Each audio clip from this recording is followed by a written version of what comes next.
ہرا گنبد جو دیکھو گے زمانہ بھول جاؤ گے.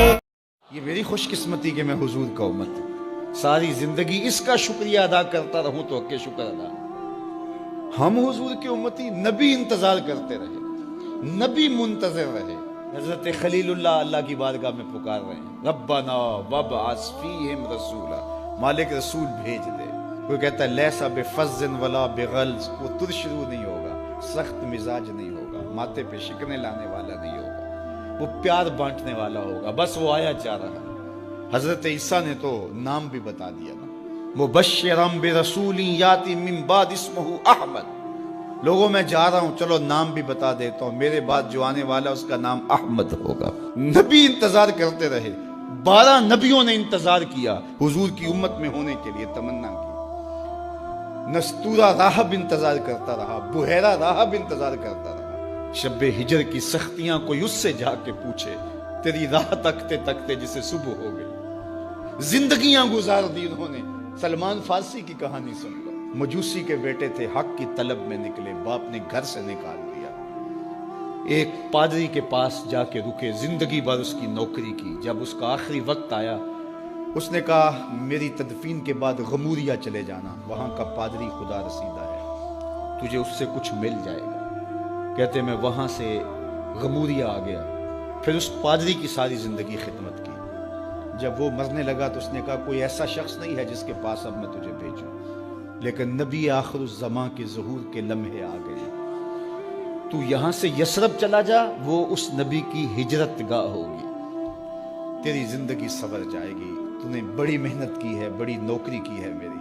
کہتے میں نے اس کو کہا کہیں ایسا نہ ہو میں دھوکہ کھا جو مجھے کوئی نشانی بتا دے. اس نے کہا 3 نشانیاں، ایک صدقہ نہیں لے گا، دوسرا ہدیہ رد نہیں کرے گا، تیسرا 2 کندھوں کے درمیان مہر نبوت ہو.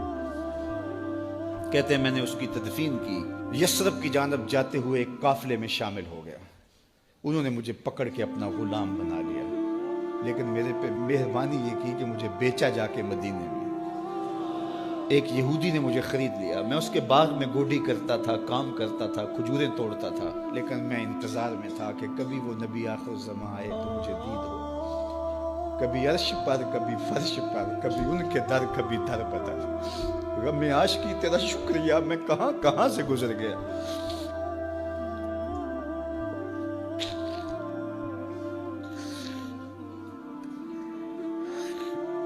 کہتے ہیں ایک دن میں اپنے باغ میں کھجوریں توڑ رہا تھا کہ ہواؤں میں مستی پیدا ہو گئی اور ہر سمت سے طلع البدر علینا کی صدائیں گونجنے لگی.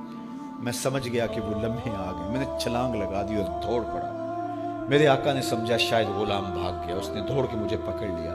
میں نے اس کو کہا کہ میں نوکر تیرا ہی ہوں، لیکن دل نوکر کسی اور کا ہے. میں بھاگوں گا نہیں، مجھے جانے دے. میں کچھ کھجوریں لے گیا تھا صدقے کی نیت سے، جا کے حضور کو پیش کی. آقا کریم نے فرمایا ہم نبی صدقہ نہیں لیتے. کہتے ہیں نشانی ایک پوری ہو گئی. کہتے ہیں کہ میں کچھ دنوں کے بعد اور کھجوریں لے گیا اور میری نیت ہدیہ کی تھی. میں نے پیش کی، حضور نے قبول فرما لی. لیکن میں بھی کہتا تھا تیسری نشانی بھی پوری ہو لے تو پھر مانوں گا. اور وہ کیا تھی؟ 2 کندھوں کے درمیان مہر نبوت. کہتے ہیں ایک دن حضور میرے باغ میں آئے اور آقا کریم نے اپنے مبارک کندھے پہ چادر رکھی ہوئی تھی اور چادر کی اوٹ میں مہر نبوت چھپی ہوئی تھی. اور میں پیچھے ہو کے دیکھتا تھا اور میری آرزو یہ تھی کہ کوئی تیز جھونکا ہوا کا آئے اور چادر ہٹ جائے اور میں مہر نبوت کی زیارت کر لوں. حضور میرے ارادہ قلب سے آگاہ ہوئے. فَأَلْقَى إِلَيَّ رِدَاءَهُ، حضور نے چادر اتار کے میری جانب پھینکی اور پھر ایسے رخ کر کے فرمایا انظر الی ما امرت بہ، اس پادری نے جو بتایا تھا دیکھ لے آ کے. تو کہا میں نے دیکھا کہ حضور کے 2 کندھوں کے درمیان.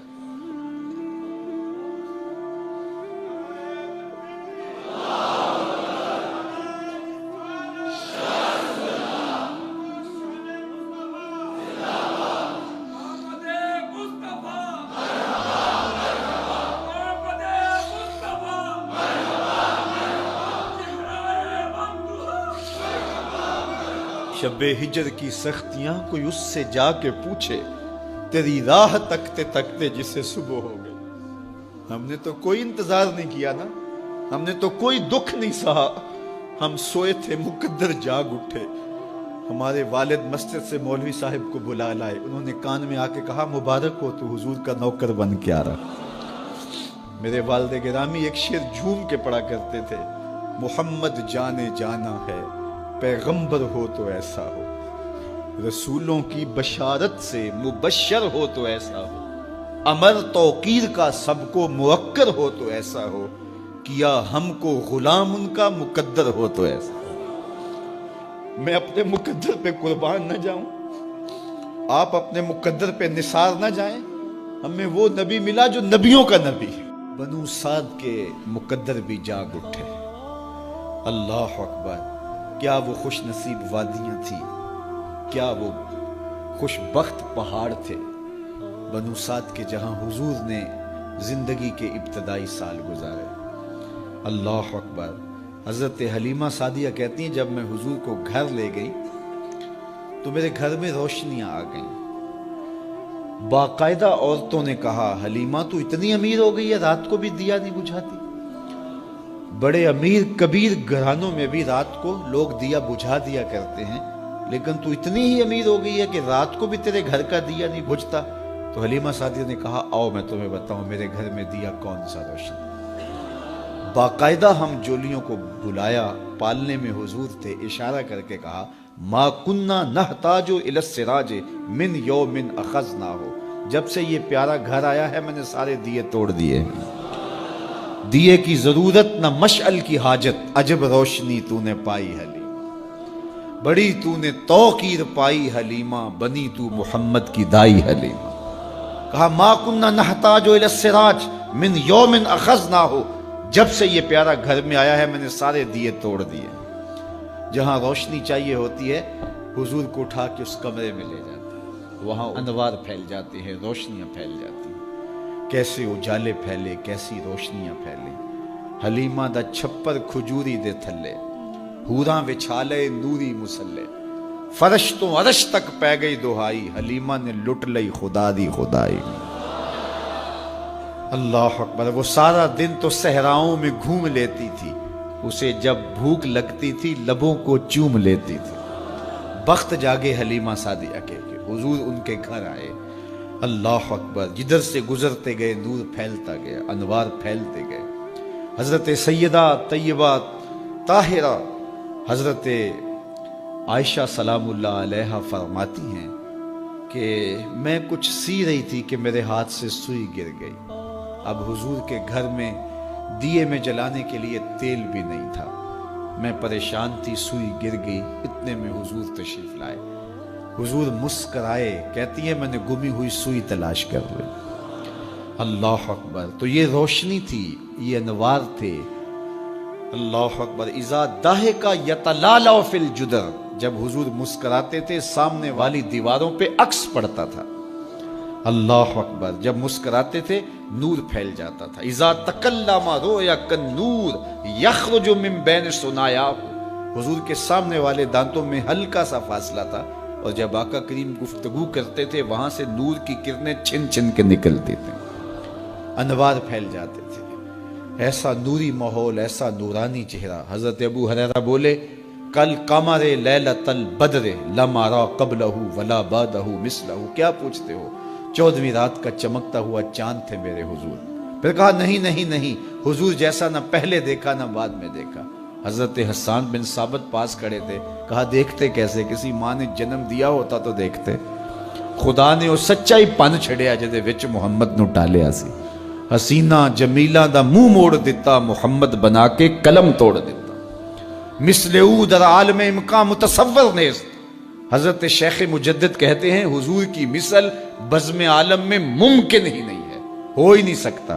اور اقبال کا لہجہ بھی دیکھیے, رخ مصطفیٰ ہے وہ آئینہ کہ اب اس سا دوسرا آئینہ, نہ کسی کی بزم خیال میں نہ دکان آئینہ ساز میں.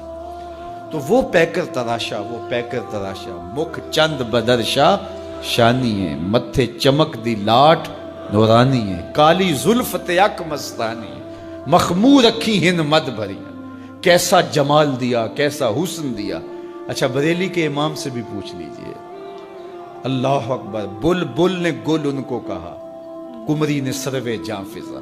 بلبل کی منتہائے پرواز تو یہی ہے نا، کسی کو پھول کہتے۔ بلبل نے گل ان کو کہا، کمری نے سروے جاں فضا۔ حیرت نے جھنجھلا کر کہا، یہ بھی نہیں وہ بھی نہیں۔ خورشید تھا کس زور پر، کیا بھر کے چمکا تھا کمر۔ بے پردہ جب وہ رخ ہوا، یہ بھی نہیں وہ بھی نہیں۔ وہ حسن دیا، وہ جمال دیا اللہ نے اپنے